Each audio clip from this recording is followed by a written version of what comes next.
com quem já estamos, Fabrício Unites, o homem de internacional dessa emissora, com notícia quente dos States. Conta pra gente, ô Fabrício. Sim, você não vai acreditar no que aconteceu com o presidente Joe Biden em um evento em Las Vegas na última segunda-feira. Ele teve mais um episódio daquelas confusões que não são mais esporádicas, têm acontecido com cada vez mais frequência. Só que dessa vez, o presidente dos Estados Unidos chamou o atual presidente da França, Emmanuel Macron, pelo nome de um ex-presidente de mais de 3 décadas, François Mitterrand. A gente até separou esse momento com tradução do nosso Álvaro Nocera. Vamos conferir? Sabe, logo depois de eleito, eu fui a uma dessas reuniões do G7, com todos os líderes da OTAN.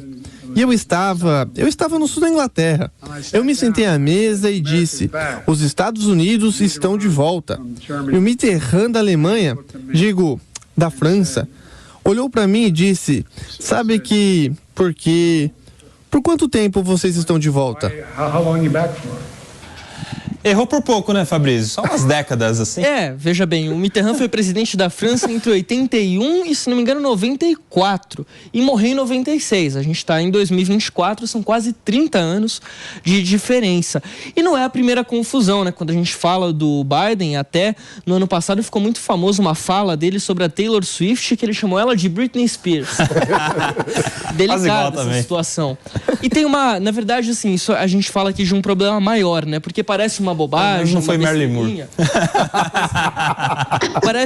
Parece uma bobagem, uma besteirinha, mas a questão é a seguinte: as eleições estão chegando, batendo na porta, e o eleitorado americano tem uma insatisfação, um receio de que o Biden não esteja completamente são para continuar no cargo por mais 4 anos. Ele está, se não me engano, com 84, vou até checar aqui com certeza absoluta, mas ele já é o presidente mais velho da história dos Estados Unidos, mais velho que o Ronald Reagan. São 11 horas e 16 minutos, estamos voltando do intervalo na rádio. O Fabrizão está atualizando a gente sobre as confusões de Joe Biden nos Estados Unidos. Pois é, Joe Biden aqui confirmando neste momento. Calma aí, a internet não atualiza. Enquanto o Fabrício checa, eu quero a opinião qualificada do Felipe Monteiro, que morou nos Estados Unidos, e vai falar pra gente, será que isso aí complica a situação dele política? A turma já tá vendo o Joe Biden como meme, ou PP? Não, claro que complica um pouco, né? A população dos Estados Unidos não tem a confiança no Biden para liderar os Estados Unidos por mais um termo, não é? Eu conversei ontem com um amigo meu, que é um dos coordenadores da campanha do Partido Democrata, né? E ele falou, então, jocoso para mim o seguinte: Felipe, se o Biden desse jeito ganhar do Trump, a gente acaba e enterra o trumpismo, né? Então é isso que o Partido Democrata está acreditando e está defendendo, né? Então vamos ver, sendo os próximos capítulos. Se o Trump perder do Biden desse jeito, acabou o trumpismo, e como tudo no Brasil se reproduz de acordo com o que acontece nos Estados Unidos, irá acabar com o bolsonarismo também. E aí, Ju? Olha, você vai ganhar o prêmio de falar bobagem do ano.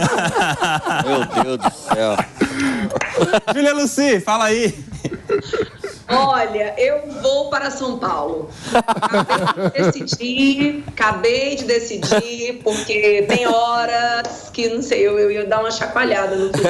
Mas vamos lá. Não, mas o que o Felipe falou, na realidade, revela, né? É a vontade da esquerda mesmo. A vontade da esquerda é acabar com o bolsonarismo. Nós vimos ministro do Supremo falando isso. Como se essa tentativa de acabar com o bolsonarismo não fosse algo extremamente ditatorial, como se o bolsonarismo não representasse uma parcela da população e não representasse de uma forma legítima. É porque existem pessoas no Brasil que se julgam as iluminadas.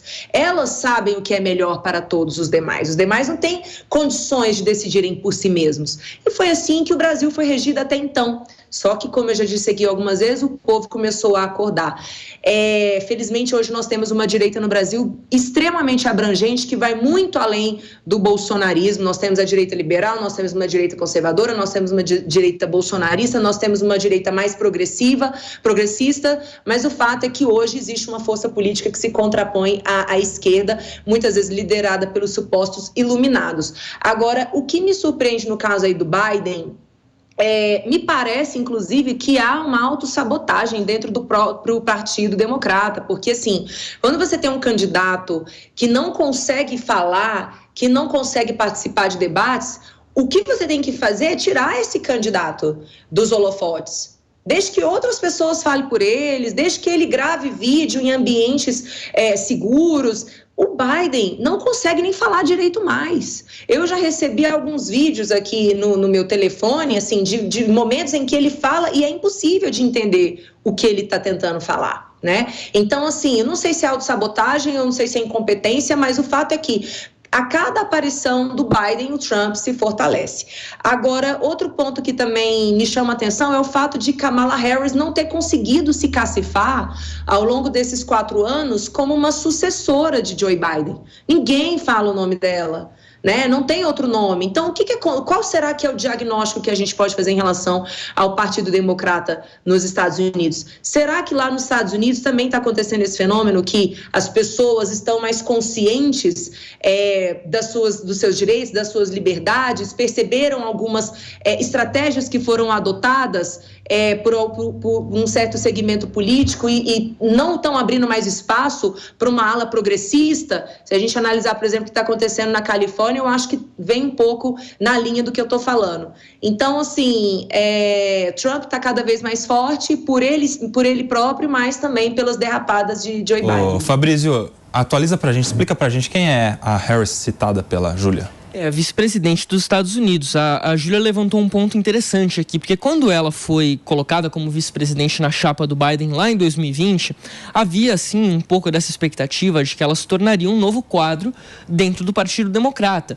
Mas é um ponto muito interessante, não sei se é necessariamente uma autossabotagem, mas um fato, e isso é muito discutido entre todos os analistas, é o seguinte: falta uma renovação, faltam novos quadros dentro do Partido Democrata. Diferente do Brasil, os Estados Unidos têm apenas 2 partidos relevantes, vamos dizer assim. Mas os democratas não conseguem se renovar, não conseguem apresentar uma nova liderança.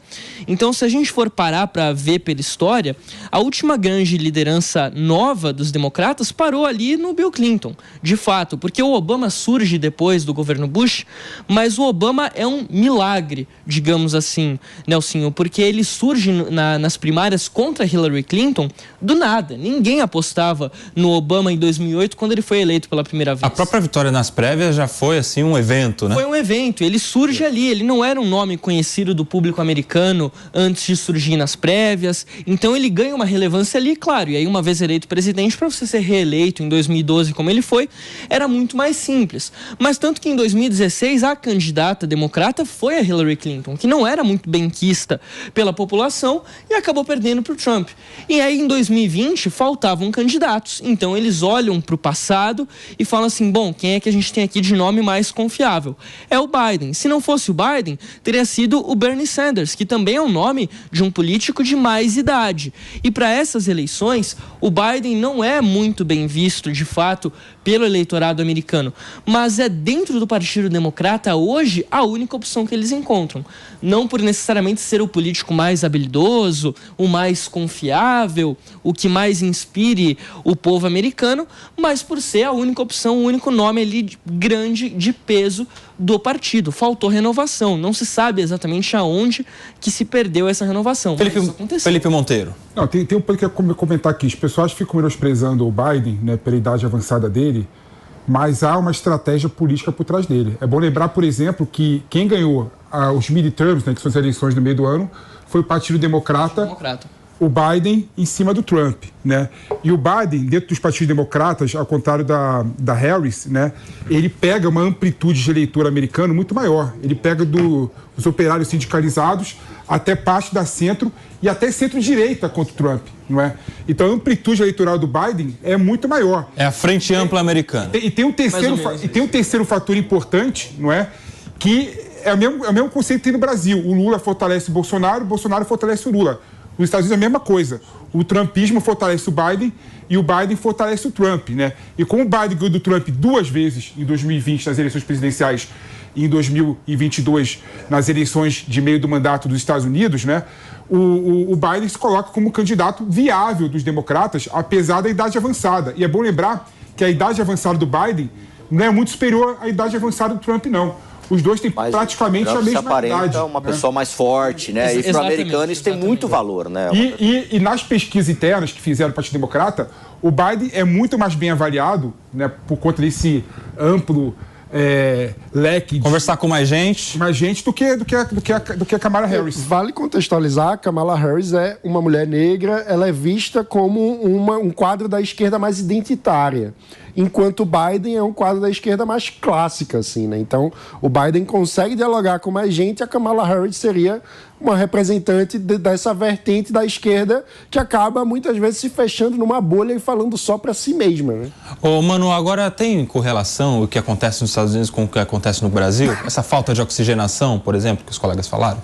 Olha, eu estava tentando criar alguma teoria sobre isso. Assim, eu não sei se o mundo está mudando muito rápido e aí as pessoas olham para a política e desejam ver alguma estabilidade nos personagens, se a política não está conseguindo se conectar com todas as mudanças que a gente tem visto no mercado de trabalho, com a criação de inteligência artificial, que gera toda uma mudança de mercado mesmo de trabalho, né? Quais são as vagas de trabalho, os postos de trabalho que vão ser capazes de gerar renda e garantir a sobrevivência das famílias num curto prazo, no médio prazo. Isso tudo gera uma ansiedade, uma insegurança muito grande, e eu tenho a sensação de que, por um lado, a política não conseguiu se renovar com nomes que tragam soluções de fato conectadas com essas dimensões dos problemas do futuro, né, dos problemas do nosso tempo, mas que tem uma sensação de mais futuro. E, ao mesmo tempo, parece que na ausência dessa capacidade da política de criar soluções conectadas para o nosso tempo, o pessoal recorre para aqueles nomes já consolidados, os nomes mais velhos. Eu acho que tem um pouco a ver com isso. Que falta, no fim das contas, a capacidade de debater os grandes temas do nosso tempo e não apenas ficar naquela reciclagem dos temas do passado. Júlia Lucy. Na linha do que o Mano falou, eu acho que esse fenômeno também de dificuldade de surgimento de novas lideranças está diretamente conectado à velocidade com que as pessoas acabam sendo canceladas hoje. Porque antigamente os políticos, eles erravam, né? Falavam muita besteira também, mas esses erros eles eram esquecidos. Hoje não. Você faz alguma coisa, por acaso seu eleitor não gostou. Eu, por exemplo, já vivi muito isso, né? Meu eleitor discordar de uma fala minha, ou às vezes discordar de um voto meu e falar assim, eu nunca mais voto em você. Falei, nossa, mas você discordou só uma vez? E aí você já deixou de votar em mim? Então, assim, tem um pouco disso, né? Assim, que a rede social, essa proximidade com o eleito, ela traz a possibilidade de a pessoa acompanhar para e passo o que está acontecendo e muitas vezes ela se projeta, mas se fosse eu faria diferente, mas ela não tem acesso a toda a circunstância ali, né, do caso em si. Então é muito limitada a capacidade que as pessoas têm de saber o porquê de certos votos, o porquê de certas declarações. Então eu acho que isso está muito conectado também à velocidade da internet hoje. Agora, só para trazer uma curiosidade, eu não sei se já chegou para vocês esse vídeo, mas eu recebi um vídeo de um americano fazendo uma pergunta para a Alexa, perguntando assim, quem é que vai ganhar a eleição presidencial nos Estados Unidos em 2024?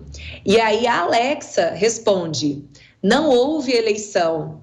A Suprema Corte decidiu que por causa daquele ato, né, de insurreição que estão colocando aí essa alegação contra Trump, por causa disso, acabou que não aconteceu uma eleição e Joe Biden continuou no poder. Essa é a resposta da Alexa. Depois eu posso encaminhar esse vídeo para algumas pessoas aí. Você fala que a Alexa prevê o futuro, o PP já vai comprar umas 3 da Alexa, né? Ô Palumbo, agora eu quero saber, qual é a dificuldade, no Brasil pelo menos, de se renovar na política? Por que as pessoas apostam naqueles que já estão? Não digo nem que aposta, né? É o poder econômico, né? Eu falo isso aqui. É fundo eleitoral? É fundo eleitoral, é compra de voto. Aqui em São Paulo, que a gente fala que é uma cidade mais rica do país, tem compra de votos. Tem churrascada, tem dentadura, tem cesta básica, tem churrasco dentro de empresa de ônibus em véspera de campanha, que aparecem os políticos da vereança de São Paulo, que mandam nesse esquema criminoso. Então fica muito difícil, né? Enquanto vai lá o Mário Palumbo, que não investe nada, que o pai ajuda na campanha, vem lá o Sr. X que coloca 3 milhões. por dentro. Por fora a gente nem imagina, né?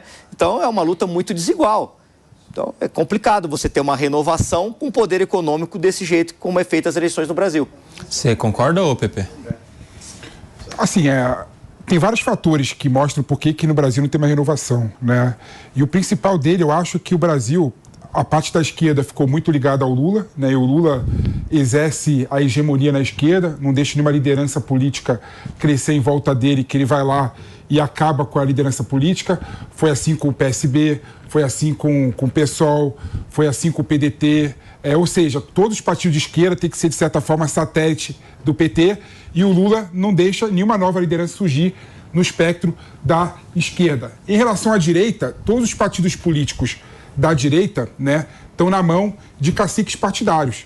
E, infelizmente, no Brasil, os caciques partidários decidem quem vai sair candidato nos próximos anos e nas próximas eleições. Então, o que ele faz? Mais do mesmo. Então, tanto a esquerda quanto a direita, por razões diferentes, impedem a formação e a criação de novas lideranças políticas. Infelizmente. E essa polarização que, infelizmente, pauta o debate político no Brasil, entre o Lula e o Bolsonaro, infelizmente também impede outras lideranças fora desses dois surgirem no Brasil.